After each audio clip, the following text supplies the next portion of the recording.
Welcome les amis, on se retrouve pour Indie Tour, la chronique consacrée au circuit indépendant. Et donc ça sera le dernier Indie Tour justement que vous pouvez retrouver avant la pause que je vais prendre durant tout le mois de février afin donc de me consacrer à mes épreuves de bac blanc. Et donc pour ce dernier Indie Tour avant ma pause, j'avais envie de mettre un peu à l'honneur les femmes aujourd'hui. Non pas parce que c'est la journée des femmes, hein, juste par envie de les mettre un peu à l'honneur, vu que d'habitude je parle généralement des fédérations masculines. Et donc là, j'ai évoqué le dernier show de la Shine Wrestling, une fédération 100% féminine. Donc on va commencer donc par les résultats donc du show de la Shine 24. Donc ça s'est déroulé à Ybor City en Floride. Donc voilà, bon, vous pouvez voir le code postal, la rue et tout si vous avez envie, hein, mais bon, le show il est passé. On a commencé le match avec un Humber versus le show plutôt avec un Humber versus Humber match. Non, ce n'est pas une stipulation, bien sûr. C'est juste le fait qu'on a eu Humber Gallows, aussi connu sous le nom d'Amber O'Neill, accompagné de son mari Doug Gallows, qui a battu Humber Rodriguez. A noter quand même que justement, donc la femme de Doug Gallows a dominé tout le match. Ensuite, les BTW, Marty Bell et Jamie Jameson, accompagnés donc de Sokal et de Andrea, qui ont battu Solo Darling et Latasha. A noter qu'à la base, ce match devait juste être Darling contre Latasha, mais Sokal Val l'a transformé en match par équipe. Ensuite, on a eu les Valkyries, donc le clan Hill de la Shine, qui est venu sur le ring. Alice Kay nous a dit que voilà, clairement, elle voulait que son clan redomine, encore une fois, la Shine. Ensuite, on a eu un match entre Taylor Med et Jessica James. Donc, victoire, bien sûr, de Taylor Med. À noter donc que les Valkyries, donc Athena et Leva Bells, regardaient le match depuis les abords du ring. Ensuite, donc on a eu un match entre Bates et Shu Young. Et c'est Leva Bates qui a gagné le match par disqualification parce que Young a refusé de casser la prise de soumission alors que Bates était dans les cordes. Ensuite, on a eu un match entre Olivia Kay et Athena. Athena a été perturbée par les différentes interventions des Valkyries et a malheureusement perdu le match au profit d'Alice Kay, qui est accompagnée d'April Hunter et donc des Valkyries.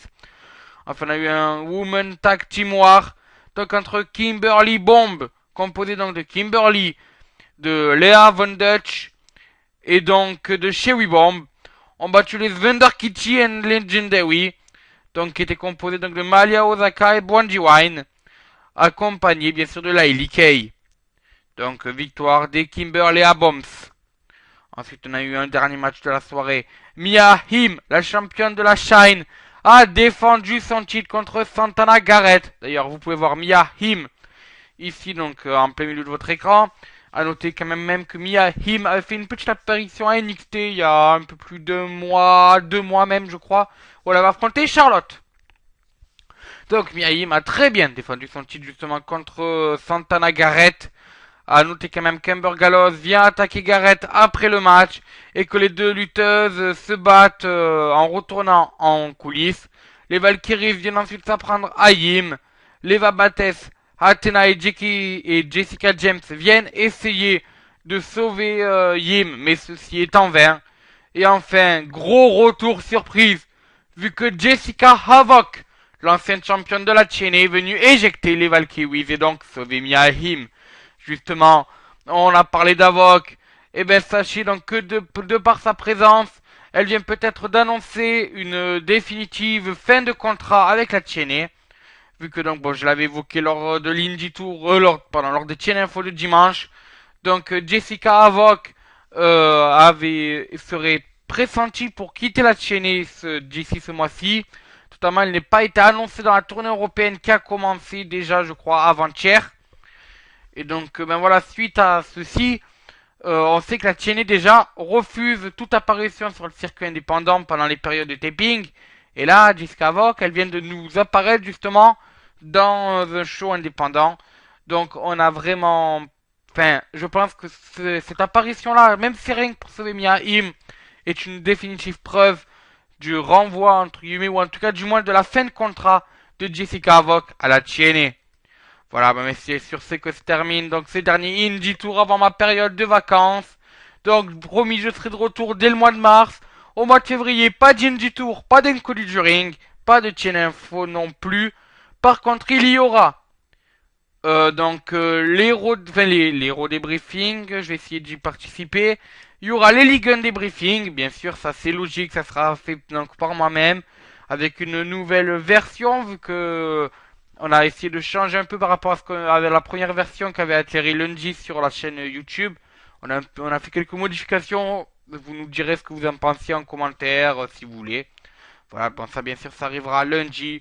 Et puis sinon, je serai peut-être là pour Fastlane, mais c'est pas sûr. Je vais essayer vraiment de bien préparer mes épreuves de bac blanc pour être disponible pour Fastlane. Bonne Saint-Valentin bien sûr à ceux que je vois pas avant le 14 février.